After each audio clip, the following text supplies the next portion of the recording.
Shell must not get away with this. Niger Delta still waiting for big oil to clean up devastating pollution. Here's a summary of the article. In 2011, a groundbreaking report by the UN Environment Programme on oil pollution in Ogoniland highlighted the devastating impact of the oil industry in the Niger Delta and made concrete recommendations for cleanup measures and immediate support for the region's devastated communities. Titled "No Cleanup, No Justice," the new report explains that for more than 5 decades, the people of Ogoniland, in the Niger Delta, have struggled against oil pollution, destruction of the environment and human rights violations. According to estimates, Shell Oil has dumped an estimated 9 to 13 million barrels of crude oil into the Niger Delta since 1958. The continued and systematic failure of oil companies and government to clean up have left hundreds of thousands of Ogoni people facing serious health risks, struggling to access safe drinking water, and unable to earn a living. The ecological damage, Ajigo added, is leading to serious human rights impacts on people's health and ability to access food and clean water. Shell must not get away with this. We will continue to fight until every last trace of oil is removed from Ogoniland.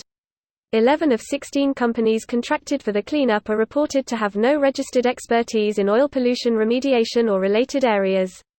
HYPREP has numerous conflicts of interest as Shell continues to be involved in the governing boards for the cleanup and even places its own staff in HYPREP.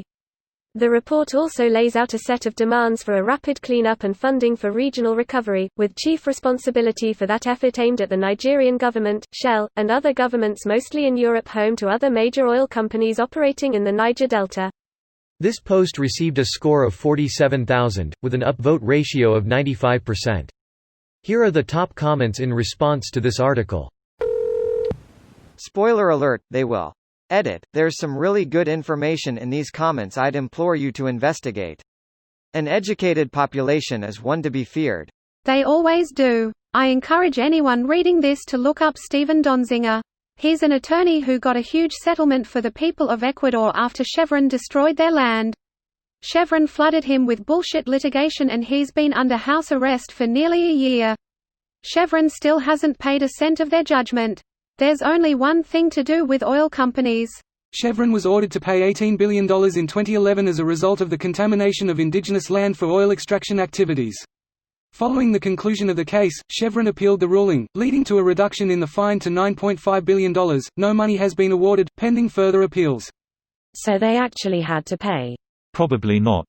They are supposed to, but there will be appeal after appeal until everyone who cares to fight it is gone or doesn't care enough anymore. Exxon fought Valdez for 17 years, down to $500 million, less than 10% of their original judgment. It's how the system works. Sounds like protesters are burning down the wrong stuff. You can't put out a wildfire with appeals. This guy gets it. Just rake up the complaints and file for a new POTUS. Easy mid, Murica not on fire anymore.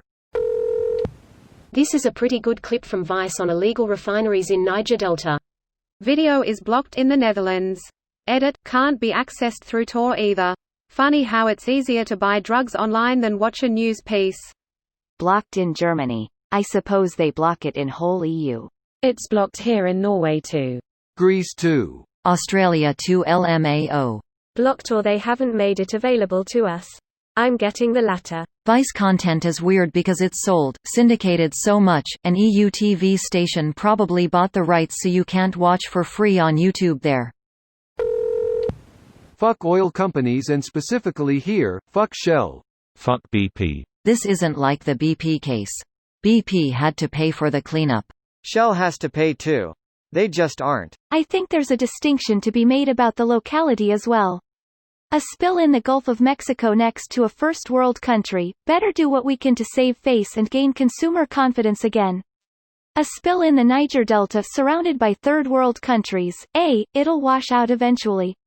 I think an important distinction here too is that the article says that the local government is actively suppressing the people's right to fight against Shell, as opposed to the Gulf of Mexico the local governments went after BP.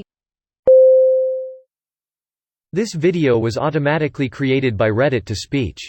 The article and comments in this video were selected from Reddit according to their upvotes, and any paraphrasing was performed by smmry.com, without any human intervention.